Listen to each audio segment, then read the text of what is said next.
Bonjour et bienvenue au 4e épisode de notre série d'enseignements bibliques intitulée « La Bible dit ». Aujourd'hui, nous allons ensemble analyser 4 appellations qu'a Jésus dans la Bible. Loin de l'idée généralement admise, nous allons découvrir beaucoup de vérités sur ces différentes appellations. Notre thème c'est « Le Messie, Fils de Dieu, Fils de l'homme, Fils de David et Fils d'Abraham ». Débutons avec notre premier point, l'appellation « Fils de Dieu ». Fils de Dieu, cette appellation de Jésus-Christ par lui-même et par les autres fait référence à la nature humaine du Seigneur au milieu de son peuple. Aussi, d'un autre point de vue, cette application de Fils de Dieu à Jésus-Christ fait référence à son œuvre de salut pour l'homme. En effet, le Messie, celui qui est loin de Dieu par excellence porte ses attributs de Messie, Fils de Dieu. Nous retrouvons ça dans la déclaration de reconnaissance par l'apôtre Pierre en Matthieu 16 verset 16. Simon Pierre répondit, « Tu es le Christ, le Fils du Dieu vivant. » Mais également dans la demande du souverain sacrificateur à Jésus.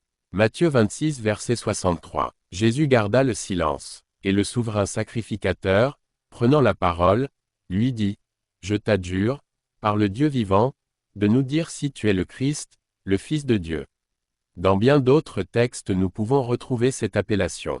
Pour conclure, l'appellation de Jésus Fils de Dieu, fait référence à la nature humaine du Seigneur. Lorsqu'on comprend cette vérité, on peut comprendre pourquoi dans le Nouveau Testament la notion de Fils de Dieu employée par Jésus lui-même ou par d'autres fait référence à l'œuvre salutaire de Dieu. Abordons maintenant notre deuxième point.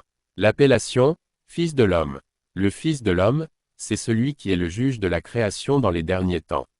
Dans les Écritures, l'expression « Fils de l'homme » fait référence à cet homme qu'on retrouve dans la présence de Dieu et à qui on remet le jugement de toute la création. Le Fils de l'homme c'est le Messie, à qui l'Éternel a remis le jugement de toute la terre et de la création. Nous pouvons retrouver ça dans les livres de Daniel 7 versets 13 à 14. Je regardais pendant mes visions nocturnes, et voici, sur les nuées des cieux arriva quelqu'un de semblable à un Fils de l'homme, il s'avança vers l'Ancien des jours, et on le fit approcher de lui. On lui donna la domination, la gloire et le règne, et tous les peuples, les nations, et les hommes de toute langue le servirent. Sa domination est une domination éternelle qui ne passera point, et son règne ne sera jamais détruit. Aussi, nous voyons ce Fils de l'homme dans Ézéchiel 1 verset 26 à 28. Au-dessus du ciel qui était sur leur tête, il y avait quelque chose de semblable à une pierre de saphir, en forme de trône, et sur cette forme de trône apparaissait comme une figure d'homme placée dessus en haut. Je vis encore comme de l'airain poli, comme du feu, au-dedans duquel était cet homme, et qui rayonnait tout autour, depuis la forme de ses reins jusqu'en haut, et depuis la forme de ses reins jusqu'en bas, je vis comme du feu, et comme une lumière éclatante, dont il était environné. Tel l'aspect de l'arc qui est dans la nue en un jour de pluie, ainsi était l'aspect de cette lumière éclatante, qui l'entourait, c'était une image de la gloire de l'Éternel. À cette vue, je tombai sur ma face, et j'entendis la voix de quelqu'un qui parlait. Dans le Nouveau Testament, nous retrouvons cette expression à de nombreuses reprises dans la bouche de Jésus-Christ, s'appelant lui-même le Fils de l'homme.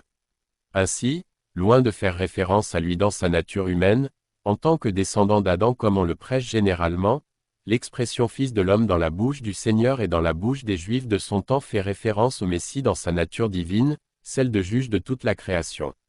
Nous pouvons retrouver ceci dans plusieurs versets, où il déclare lui-même que c'est le Fils de l'homme qui viendra pour juger, notamment Matthieu 16 verset 27 et bien d'autres versets. Car le Fils de l'homme doit venir dans la gloire de son Père, avec ses anges, et alors il rendra à chacun selon ses œuvres. En résumé, la notion de Fils de l'homme dans la bouche de Jésus-Christ fait précisément référence à la description faite par le prophète Daniel dans son livre au chapitre 7 du verset 13 à 14. Et la description du prophète Ézéchiel 1 verset 2 à 28, comme nous l'avons vu.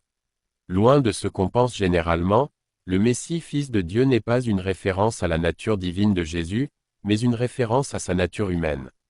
De même, le Messie Fils de l'homme, loin d'être le Christ dans sa nature humaine, fait référence à la nature divine du Seigneur selon la description des prophètes qui ont vu dans leur vision un être semblable. Passons à notre troisième point. L'appellation « Fils de David ». Le Fils de David, la notion Fils de David que ce soit dans l'Ancien Testament et même dans le Nouveau Testament fait toujours référence au Messie, à celui qu'on appelle le roi Messie, le descendant de David qui doit régner pour toujours sur le trône de David son père. 2 Samuel 7 versets 12 à 17. Quand tes jours seront accomplis et que tu seras couché avec tes pères, j'élèverai ta postérité après toi, celui qui sera sorti de tes entrailles, et j'affermirai son règne. Ce sera lui qui bâtira une maison à mon nom, et j'affermirai pour toujours le trône de son royaume. Je serai pour lui un père, et il sera pour moi un fils. S'il fait le mal, je le châtierai avec la verge des hommes et avec les coups des enfants des hommes, mais ma grâce ne se retirera point de lui, comme je l'ai retiré de Saül, que j'ai rejeté devant toi. Ta maison et ton règne seront pour toujours assurés, ton trône sera pour toujours affermi. Bien que cette prophétie ait trouvé un accomplissement partiel avec le roi Salomon, elle s'accomplit parfaitement dans le Messie, c'est-à-dire en Jésus. En effet, Salomon étant soumis à la mort, ne pouvait être celui qui régnera éternellement sur le peuple de Dieu. De plus, il semble qu'il a terminé son règne loin de l'Éternel. Mais le Messie étant vivant éternellement peut régner pour toujours sur le trône de David. Ainsi, Jésus, de par sa descendance avec Marie et Joseph tient son affiliation légale et naturelle d'être de la descendance davidique. Il existe 2 généalogies décrites dans le Nouveau Testament, selon Matthieu et selon Luc. Loin d'être contradictoires comme les sceptiques le racontent, l'une décrit la filiation naturelle de Jésus, l'autre décrit la descendance légale de Jésus. Avec une étude approfondie, on peut dire que la généalogie faite par Matthieu jusqu'à Joseph en passant par Salomon est la descendance royale du Seigneur. Ainsi, Luc présente la lignée naturelle de Jésus par Marie sa mère en passant par Nathan en tenant compte aussi de la loi du Lévirat. Pour résumer ce que nous venons de dire, Dieu dans sa promesse faite à David d'avoir pour toujours un roi sur le peuple d'Israël, s'accomplit parfaitement par le roi Messie, c'est-à-dire Jésus-Christ. L'espérance du roi Messie était une attente pour tous les Juifs, pour qui le Messie devait venir pour rétablir toutes choses, mais aussi avec la promesse de la résurrection rendue possible. Passons enfin à notre 4e point. L'appellation, fils d'Abraham. Le fils d'Abraham, nous retrouvons un magnifique exposé de l'apôtre Paul dans ses épîtres, notamment celle aux Galates chapitre 3 verset 16 où il explique parfaitement ce qu'est l'expression fils d'Abraham.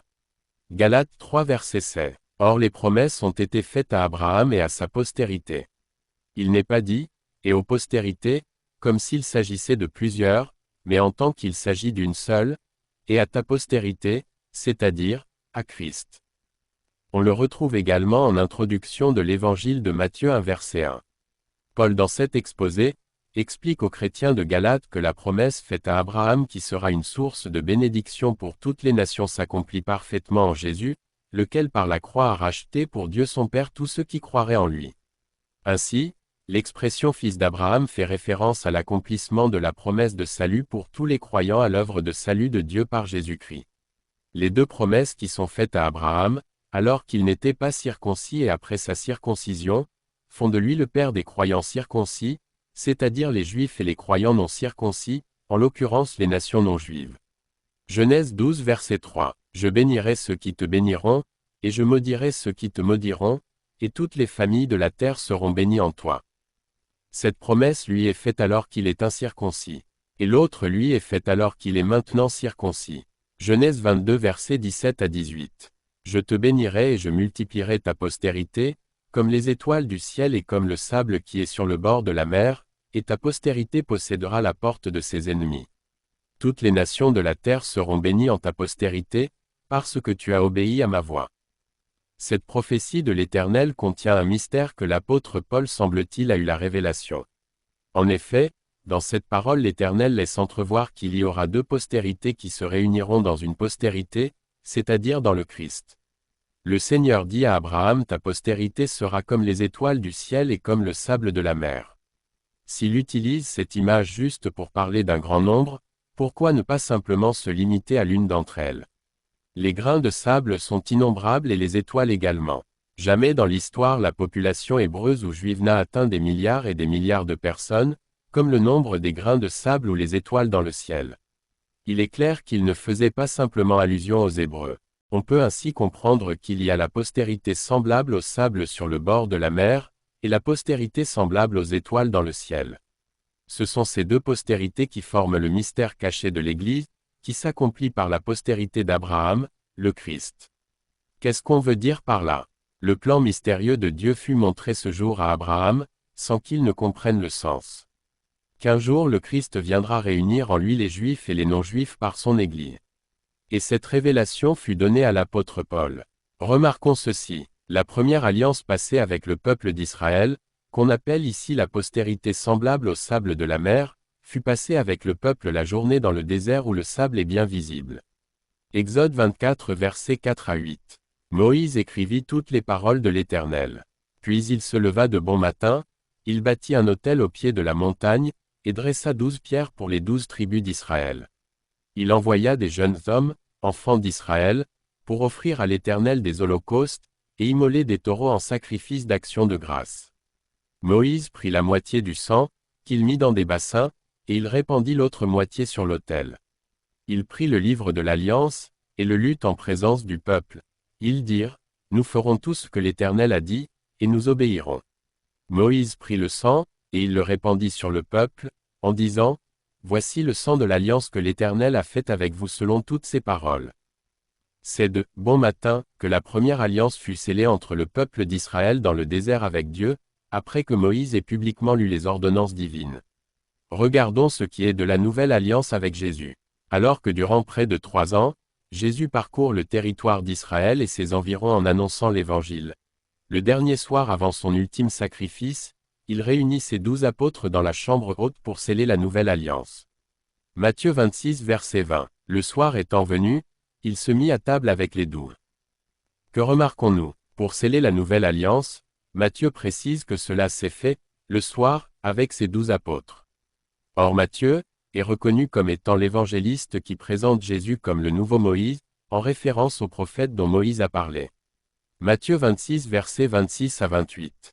Pendant qu'il mangeait, Jésus prit du pain, et, après avoir rendu grâce, il le rompit, et le donna aux disciples, en disant, « Prenez, mangez, ceci est mon corps. » Il prit ensuite une coupe, et, après avoir rendu grâce, il la leur donna, en disant, « Buvez-en tous, car ceci est mon sang, le sang de l'alliance, qui est répandu pour plusieurs, pour la rémission des péchés. » À quel moment du jour les étoiles sont visibles dans le ciel? Bien évidemment c'est le soir. Est-ce en vain que Moïse a scellé l'alliance avec le peuple d'Israël, de bon matin, après avoir annoncé tous les commandements de Dieu, et plus tard on retrouve Jésus qui scelle lui aussi la nouvelle alliance avec ses 12 apôtres, le soir, après avoir annoncé la parole de Dieu durant près de 3 ans. Non, il n'y a pas de coïncidence avec Dieu. Il s'agit bien là du mystère des 2 postérités d'Abraham, juifs et non-juifs qui se réunissent en Christ, c'est-à-dire dans l'Église.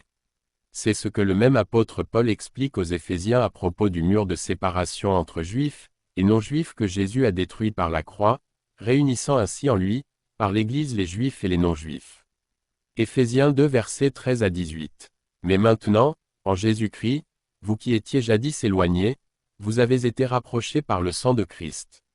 Car il est notre paix, lui qui des 2 n'en a fait qu'un, et qui a renversé le mur de séparation, l'inimitié, ayant anéanti par sa chair la loi des ordonnances dans ses prescriptions, afin de créer en lui-même avec les 2 un seul homme nouveau, en établissant la paix, et de les réconcilier, l'un et l'autre en un seul corps, avec Dieu par la croix, en détruisant par elle l'inimitié. Il est venu annoncer la paix à vous qui étiez loin, et la paix à ceux qui étaient près, car par lui nous avons les uns et les autres accès auprès du Père, dans un même esprit. Dieu dans sa prescience montrait à l'avance ce qu'était son plan merveilleux du salut. C'est à cette application que Jésus, fils d'Abraham renvoie. Le fils d'Abraham fait référence à la postérité d'Abraham qui est le Christ. Et c'est à lui qu'appartient l'Église qui réunit en son sein les 2 postérités promises à Abraham, la postérité semblable au sable de la mer et la postérité semblable aux étoiles dans le ciel. Comme on l'a démontré, les Juifs et les non-Juifs ensemble se réunissant dans l'Église. Chaque titre ou appellation qu'a Jésus a un sens, en étudiant on découvre les merveilles de Dieu et de sa science parfaite qu'il a annoncées d'avance dans les Écritures. Merci pour votre fidélité à notre série d'enseignements et nous espérons que vous soyez encore bénis. Shalom shalom à toutes et à tous et à très bientôt.